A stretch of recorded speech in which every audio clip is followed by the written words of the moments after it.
Today, we're going to talk about beauty regrets. And I don't necessarily mean product fails. I love those types of videos, don't get me wrong. What I really want to talk about today is choices that we can make around our aesthetics that are not working for us. The crazy thing is, in 2025, the trends change so constantly that I don't even know how people can keep up anymore. And not only do they change constantly, there's like a million of them at any given time. And it's so easy to get sucked up in them, make choices around our beauty and aesthetics that have us out here looking like whole ass clowns. And most of the time, we can't appreciate how bad we were looking until a little time has passed or we try something new. That's what I want to talk about today. I want to talk about new things I tried that definitely have me looking better, things I tried in the past that were huge wastes of money and time, beauty mistakes, things I would tell my younger self. What I would also love for this video to be is an opportunity for you guys to get down in the comment section and please let me know the beauty regrets, beauty mistakes that you used to make and how you corrected them. Because while I'm incredibly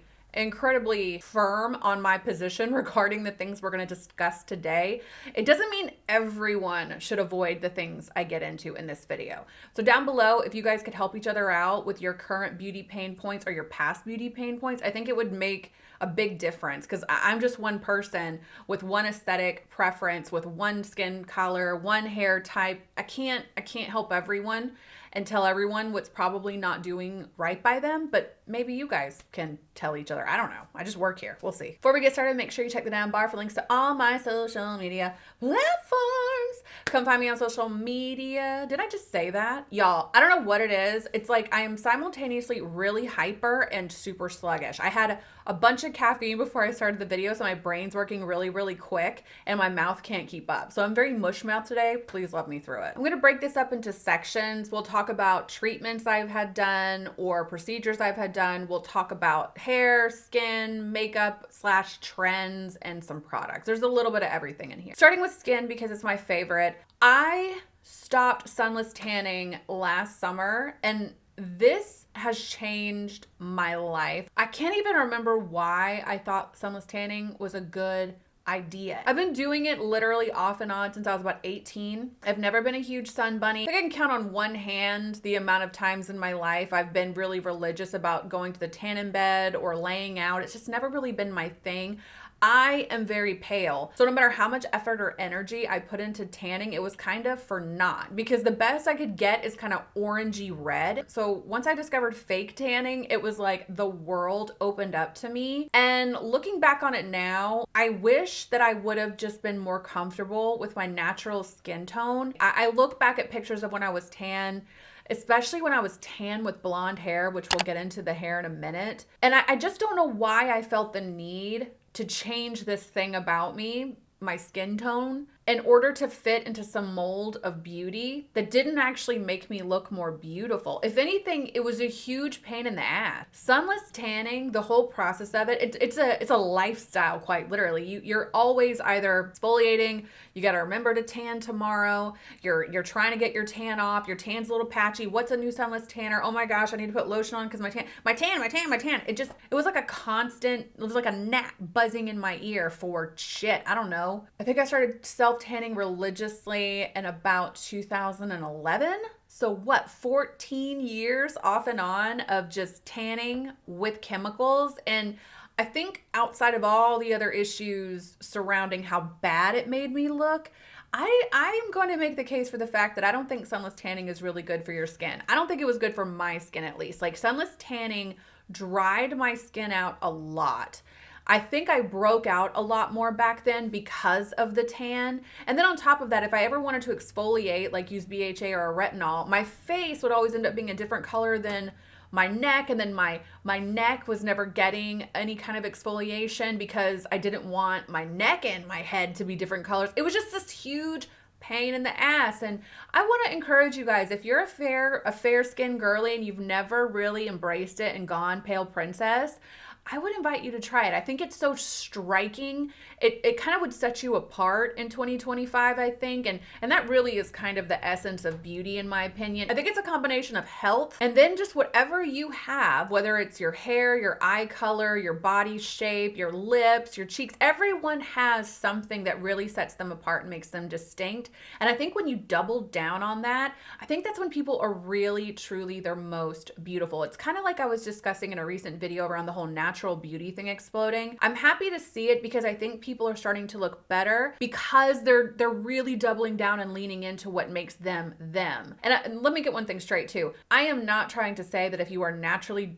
deeper complected or tan that you need to lighten your skin. No, in fact, I'm arguing the exact opposite. I'm saying we should embrace our natural skin tones. I grew up in Georgia in the 2000s, and the tanner, the better, my friend. In fact, I was bullied a lot in high school, particularly like freshman year, for how pale I was. I didn't realize I was very, very pale, but people wanted to make sure I knew it.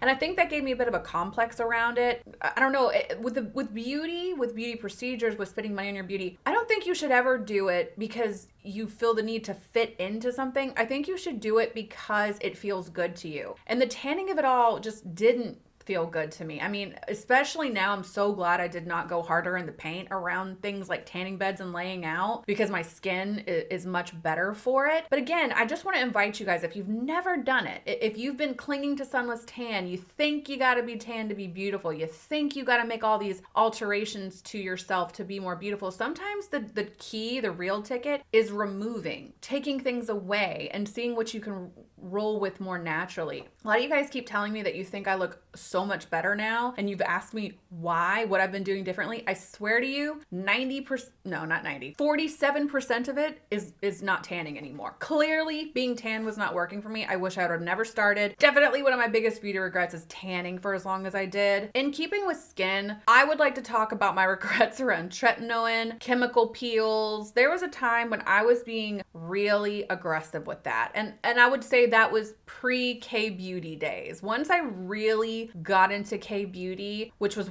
I think when I was pregnant, so it hasn't even been that long. But the changes I have seen in my skin since I got into K-beauty and really doubled down on it are unreal. I was dealing for a long time with severe acne that I could not place the cause of, although now I think I know what it was. We'll discuss that at a later day. But at the time, we didn't know what it was. And I went to the dermatologist in 2019 and they put me on Tret and spirulactone, and my skin cleared up. It was great, but it didn't last. I did not want to be on spirulactone forever. There was another antibiotic I was on at one point. I didn't want to be on that forever either. The tretinoin gave me clear skin, but it came with a host of other problems, and problems I didn't even appreciate until some time went by, because all I could focus on was how clear my skin was. Unfortunately, I was absolutely destroying my skin barrier, just frying it completely off. And don't get me started on the amount of times I went in and had chemical peels. I still from time to time will use kind of at home or gentle peel pads. But there was a time, I think this was like 2018, maybe early 2019, where I was going in office pretty regularly and having full-blown VI chemical peels. And the funny thing about it was they weren't really working. I would go get these chemical peels, and the girls who I love,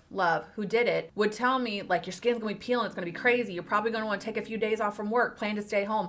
My skin wouldn't even peel that way because there was nothing to peel off. I had been frying it off already for so long with tretinoin. And there was even a time when my skin was the most oily. Don't get me wrong, I would love to have just a little bit of that oil back right now. But my skin used to get so oily that it was literally like an oil slick would just come over my face. So just 1 minute I look pretty normal, and then 5, 10, 15 minutes later, I have just secreted piles of it. And those natural oils on their own were probably really, really good for my skin. But clearly my skin wasn't happy. It was irritated, red. I was just going way too hard with it. Introducing K-beauty into my life, which I started being really serious about in 2023, I think was when I got really into it. It changed my life. My skin just cannot handle all these aggressive exfoliants. I'm on retinol now, retinaldehyde with the A. I use a BHA exfoliant maybe twice a week, and my skin does so much better with it. Now, don't get me wrong, I will still go get lasers done, and you could argue, well, that's really damaging and extreme too. They're amazing, however. I love them. I'm not giving up my lasers. And they're infrequent. It's not like every single day attacking my face with acids the way I was. I mean, it was BHA, it was AHA, it was tretinoin. It was intense. I was just trying to get these breakouts to stop, but it was making them worse. I, in fact, have very sensitive skin. Look at me. Like, I just look like a little sensitive person.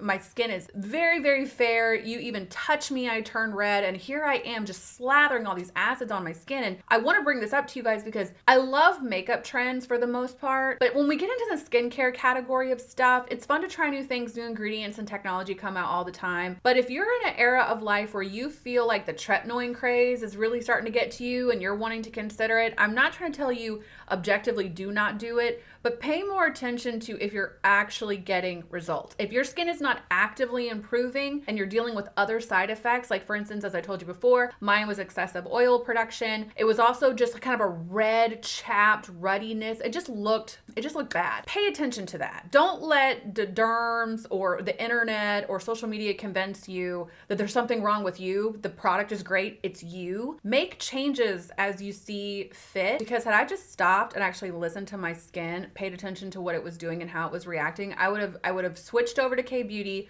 doubled down on the soothing, the healing, the hydration, and the breakouts would have stopped from that without destroying my skin barrier in the process. In keeping with skin, I want to talk about a couple procedures I had done that I wish I hadn't had done. Number one, I got Kybella done in, I think, very early 2020. If you guys don't know, Kybella is that injection you can get in your little turkey waddle. You can actually get it anywhere. You can get it at, some people have like a little roll of fat right here by their bra they can't get rid of no matter how thin they get. You can use it to kind of target very small pockets of excess fat. And in 2020, I thought I was wrong, but I thought I had lost a lot of weight. Still had this little turkey waddle. So I thought the solution was Kybella. You know, it just seemed unfair. Like, I've lost all this weight, but I still have this double chin. Shoot Kybella in it. Oh my gosh, you guys. First of all, it was super expensive. I think it was like $800. And I only did it once. You're supposed to do it, I think, 3 or 4 times to see true results. So the fact that the barrier to entry was almost $1,000 to see essentially nothing was bad enough. But it hurt so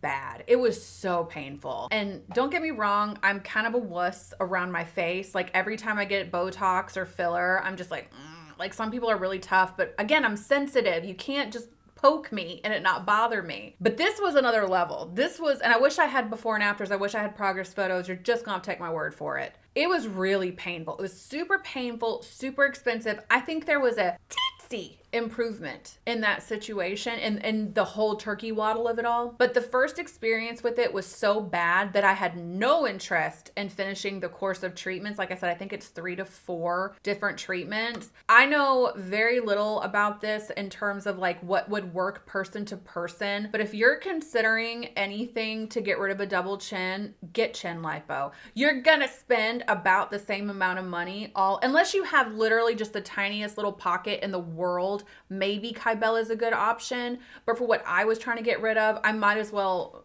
have just gotten chin lipo at that point. No, what I really needed to do was lose weight. We'll talk about that in a minute. But Kybella, I don't know. I think it had its moment around the time I got it, which is probably what made me want to get it. I haven't heard people go wild about it since then. I do not recommend it. It was a huge fail for me. Let's talk about the weight loss thing. I did a video a few months ago where I was talking about my weight loss journey that I'm on right now. I deleted it, or I didn't delete it. I privated it. It's on private now. I do that all the time, you guys. If I make a video that you just love, you might want to download and save it if you ever want to watch it again, because sometimes I make content because I feel like I need to make a video and I don't think out what I'm saying or think through whether or not I want certain information on the internet for the rest of my life. So I'll just private stuff. I do it all the time. Be warned. But I did make a video back in, I think it was like September, about my weight loss. I've lost almost 50 pounds. Still another 30, 40 pounds to go until I'm at where I want to be. But it takes losing as much weight as I have lost and kind of tracking it and getting on the scale regularly and being very honest with myself about where I am in my body size and my body image, it took all that for me to realize how much money I used to waste on Botox, fillers, makeup, hair extensions. I used to really throw everything I could at my beauty when really I just needed to lose weight. And this is not true for everyone. I'm not trying to say everyone needs to lose weight. I need to make a video about weight loss because I have a lot to say about it. But sometimes we can be very misguided in so far as we think the solution, like I said, is Kybella, it's more filler, it's more makeup, it's all the things, when really if we just lost the weight that we're actually unhappy with, we probably could have saved ourselves a lot of time, money, energy, and sanity, and not ended up like the crazy thing about Kybella. I should have said this. When you get the injection, it swells your little turkey waddle to like a bullfrog, and it's gelatinous and gooey. You can't go in public. It's not cute. Had I just gotten on the scale, realized I hadn't lost as much weight as I thought I did, and just stayed true on the course of my health and fitness goals, I could have saved myself a lot of money and a lot of irritation. That gets harder as you get older. You know, I had a baby a couple years ago, and all the weight I gained, it's not fun. Weight loss, weight gain, getting older, the middle age spread, the whole thing, it's not fun. It's not fair either, but it is a part of life. And I think it's important for us to be honest and real with ourselves as it pertains to choices around our beauty, because it is just so easy to throw money at it and in the wrong direction, might I add, because, you know, losing weight is not necessarily cheap either. It really depends on how you do it. For instance, I'm on Ozempic. I'll make a video about it later. Not cheap, not a cheap way of doing it. Certainly, I'm much happier with the way I look now, having spent the money there, like allocated my resources there, than I ever would have been continuing to throw money at temporary fixes that felt really productive in the moment, but in fact, we're not. Again, I'm not saying weight loss is the answer for everybody. Body positivity. I have a very different perspective on all that than most people do. I'm not the person to go to if you want me to tell you to just ignore your weight and your health completely. I personally have suffered greatly from doing that, so I'm certainly not going to encourage you guys to do it either. But I guess what I'm saying, one of my biggest beauty regrets is just not losing the weight. Had I just dealt with that and tackled those issues, like I said, the amount of money I could have saved, the amount of energy I could have saved, the amount of happiness I would have felt just getting this pestering issue off my back. Because like when you're overweight and you're unhappy with it, it's like, it's that gnat. It's just constantly bothering you. And I could have done something about it 1,000 times, but I would just distract myself with other ways of trying to make myself look better instead of dealing with the actual problems. Going back to what I said before, beauty regrets, I should have just lost the weight, saved the money, saved the energy, made myself happier. I would have been healthier. Biggest regret I have, I wish I would have done something about it much sooner. And I certainly am not going to put myself in a position to be back where I started in that ever again. Not worth it. Do not recommend it. So in keeping with the whole treatment thing, this is what I meant at the top of the video when I said, do not assume that because I'm telling you I don't like something and something didn't work for me, I'm trying to shame you, because the things I'm about to talk about, the girlies love this shit. I am not one of them. And I've learned my lesson for the last time. So in 2021, I got brow lamination and lash extensions for the first time. And then I did it again in 2024, brow lamination, lash extensions. Why do people like this so much? I don't know what it is, but I cannot make this work for me. And I wish that I could, because when it comes to pain points I have with beauty, it's always hair for me.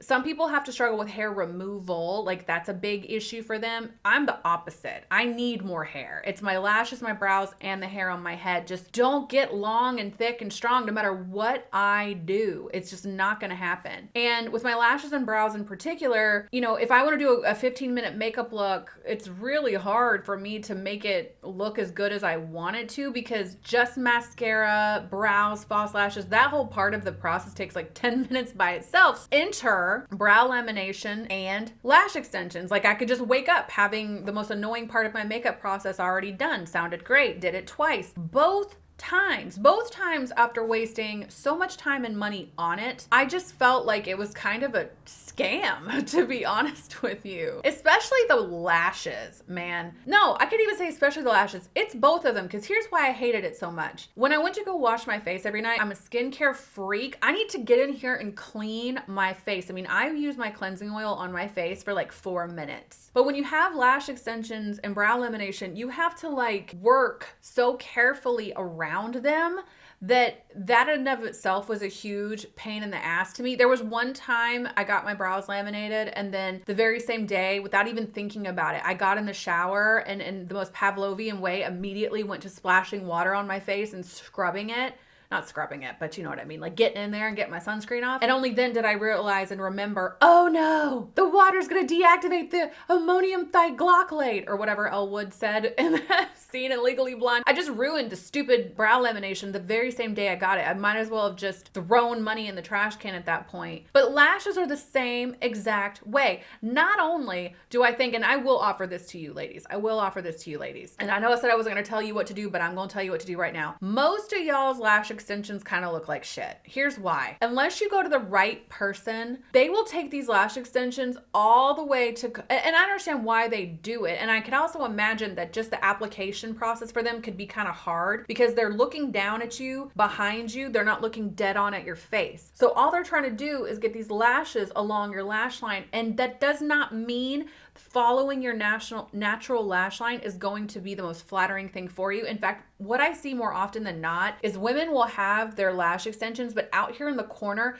it will droop so hard and it just brings the whole eye down. Don't even get me started on those freak show snuffleupagus lashes. Like, I just don't. This is the one trend I'm gonna say that I think en masse I'm not a fan of. And I don't mean just for me, I think for most girls. In fact, I remember when I was a makeup artist, if I got clients or models in my chair with lash extensions, I was like, oh brother, because they get dirty so easily. Girls would have like glitter and eyeshadow all over the lashes, or parts would be missing. And that's another thing. They're so expensive just to fall out of your face so quickly. Like, I think my lash extensions, when I would get them done, and this is both times I've done this, they looked good, like perfect, for about a day or two. After that, they start shedding so quickly. And maybe that's why girls do get the crazy lashes, because there's less of a likelihood that at the end of the week or two between their fills, it's gonna look so bare. But I don't like that look, so I'd always ask, like, don't take the lash all the way out to my corner. I want them to open my eyes. Don't go too crazy. Maybe that's where I messed up and why they never lasted very long on me. But I'm talking $200 a pop to get your lashes done, $80 for brows, so $300 a month or so, give or take. Not to count fills, not to count all the things you got to do not to mess them up. Whoever came up with these procedures or treatments or whatever you want to call it, genius. Because I know y'all making money hand over fist. It's a treatment that is impossible to keep looking good for very long outside of the treatment room.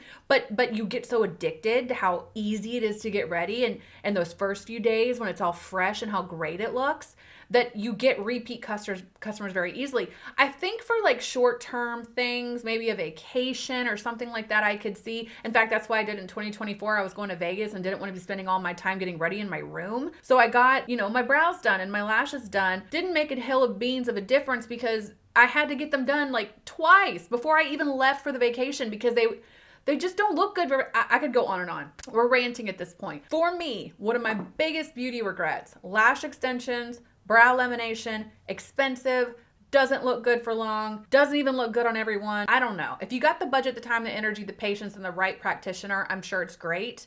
For me, I will never do it again. Let's talk hair. I have put my hair through it.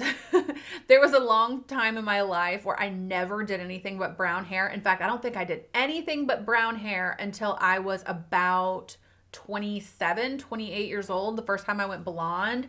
And I would go on to put my hair through that off and on for about a decade. Somewhere in there though, I did decide to go red, God knows why. And not even the red that I truly love. Like, my dream hair is cowboy copper with kind of a piecey bang and like kind of a shattered layer. There was this model who lived in Vegas when I was there named Candace Campbell. Her hair, it stays in my mind. It's the most beautiful hair I've ever seen. And in fact, if I go anywhere and I see a girl with that hair, I'm so jealous. That's my dream hair. I'm never going to have it because I'm not putting my hair through that again, but that is the most beautiful hair in the world to me. Anyway, it wasn't even that color red. It was maroon. It was so bad. On top of that, I have this maroon hair, and at this era, I'm also wearing the most makeup I've ever worn in my life. It was just too much. And that kind of speaks really highly to the theme of this video and what I've learned. Take stuff away. Don't keep adding. Don't keep changing. Maybe sometimes it's about going back to the OG version of yourself. I heard somewhere that if you want to know your best hair color, look at pictures of you when you were like 3. That is supposedly the color that suits you best. And if you personally have not, let go of the blonde hair in a long time or whatever hair color, it goes back to the thing I said about tanning. We really need to evaluate, are we doing this because it feels good to us?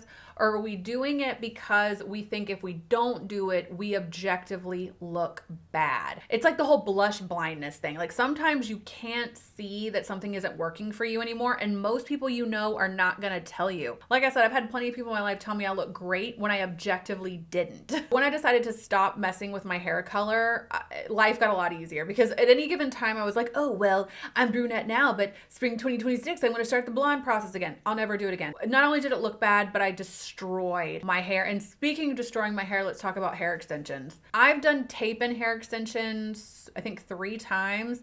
They never work for me. They're the most uncomfortable hair extensions system in the world as far as I'm concerned. They rip my hair out. My hair is just too fragile for it. I have a lot of hair supposedly, but it's really fine. So it would rip it out and snap it off and destroy it, and washing your hair with them was impossible. It goes back to everything I said, even with the tretinoin. I kept not getting good results and kept thinking the problem was me. I needed to do something different. I needed to treat the extensions better. I needed to do better with tretinoin. Sometimes it's the product. Sometimes it's the trend. So in terms of hair mistakes, extensions by way of tapes, I'll never touch it again. I'll never go blonde again. I don't think I will ever change my hair color again. I think long brown hair is the move for me. Does it get boring sometimes? Yeah. Do I anticipate that one day I might get a hair up my butt and want to change it? Probably. I will find something else to do. I'll find something safe to do. I'll change my eyebrow shape. I'll go buy a new skirt. I don't know. Hair feels like that thing we can take control of. It also kind of goes back to the thing I said about weight. Sometimes when my weight was bothering me, I would go blonde. You know what I mean? Like it feels like you're taking control over your looks, but sometimes we're not doing it in the places and in the way that we should. And for me, hair, I need to leave it alone. Now I will say this. I have extensions in currently. I have beaded weft extensions. I'll do a whole video on it one day. Leave me some questions down below. I'll let you know. But hair extensions as a whole, I'm not against. I think I'm one of those people who really needs them, if you will, because if I don't have like sewn in hair extensions, then I'm using halos or I'm using clip-ins or I'm using ponytails. Like I have my hair extension girly. It's all about finding that method. And then on top of that, for me, like I said, keeping my natural hair color and extensions is a lot more economical, low maintenance, and better looking than friggin' blonde hair with tape and extensions. Like it's just that it's that refinement. It's like what is working for me and what isn't. And then doubling down on what I said before, is the hair really the issue? Are we clinging to changing our hair because we don't want to change other things that need to be changed? Maybe it's our fashion. Maybe, like I said, we need to get in the gym. I don't know. I don't know your life. I'm just offering. If you're unhappy with your appearance and you're feeling compelled to change something, does it need to be the hair? Or does it in fact need to be the hair, but instead of changing it more blonde, more red, more extensions, maybe we go back natural? Keeping with hair, you guys, I can't be the only one. Tell me if this is something you've learned about yourself. Blow dry brushes are not for me. And the amount of money I have spent on them. So the Dyson Airwrap is what? $700. I bought a T3 blow dry brush that was like $250. And I'm sure I bought more than one Revlon hot brush over the years because I was determined to make this work for me. I don't know why. It just felt like it was supposed to. It's just like the tretinoin thing. Everyone says this thing is incredible. Everyone says it's changed their life. Everyone makes it look so amazing. So if it's not working, it must be me. It can't possibly be the device in question. Blow dry brushes ruin my hair. Those things are really good, I think, for people, and I'm not a hairstylist at all, so take this with a grain of salt, but this is just an observation. People who have kinky, coily, coarse, thick hair that really needs that smoothness, I can fully see why those tools would be so beneficial, but that's not me. My hair is fine. Apparently I have a lot of it, whatever, but it's fine, fragile, and very straight. Straight as an arrow, very sleek. I don't need any sleekness, any more of it in my life. I was using these blow dry brushes and destroying my hair. My hair was way too fragile to be making direct contact with something that hot when it's wet, when it's the most fragile. And I know people are gonna be like, well, the Dyson is designed not to ruin your hair. horse apples. It definitely ruined my hair once or twice. I'm not the only person. It's so expensive. It just speaks to what I'm trying to illuminate in this video. I'm going to close it out on this note. Trends, right? I just did a video about beauty trends. There are parts of beauty trends that I love. However, I feel like we're not actually seeing anything really new anymore. I feel like the blush trend was the most like fresh thing I had seen in a long time, because we weren't seeing blush like this. I mean, blush has always been sold, but it's never been a feature, at least not in my lifetime, the way it has been for the past 4 years or so. So that has been the most revolutionary, if you will, beauty trend I've seen in a long time. Outside of that, they're moving so fast and there's so many going at one time that it's hard to even, attach yourself to one long enough before we're on to the next. I would invite you guys, per this video, and I'm telling this mostly to the young girls. I think most women around my age have been around the block a time or two. We can look back at our missteps and misfortunes around beauty and know it's got to be about what works for you, baby. I would love to see people embrace a lot more of their own unique beauty, really focus on things that work for them. And I wish that companies and brands and influencers would speak very directly to who they think this would work for. I try to do that. I'll try to tell you guys like, oh, this product will work great for you if you're this, if you like this, if you don't like this, you're going to hate it. Like I really try to tell you guys, just because it worked for me, it's probably not going to work for you. And I even started this video that way. I really wanted to emphasize that these are just things that didn't work for me. I don't know. Some of y'all could have got Kybella one time and it could have gave you Bella Hadid lower face. Didn't happen for me. I would like to see more of an emphasis in the beauty industry and in the beauty community around customization, and really people just doubling down on their when I say natural beauty, I don't mean nothing. I don't mean, Vaseline on the cheeks and lip balm. I'm just mean leaning more into the things that make you uniquely beautiful. And that's where I'm going to leave this, because that is the biggest takeaway for me looking back at all my missteps with hair, makeup, beauty, fashion, skincare, whatever, is maybe, I could be a trendsetter instead of a friggin' trend follower for once in my life, because following trends didn't do right by me whatsoever. I want you guys to tell me down below, what trends do you regret participating in? What were your biggest beauty mistakes? What was the dumbest thing you spent money on as far as your beauty concerned? Let me know in the comment section. I look forward to seeing you guys in the next video. I hope you're having an amazing day, and I will catch you in the next one.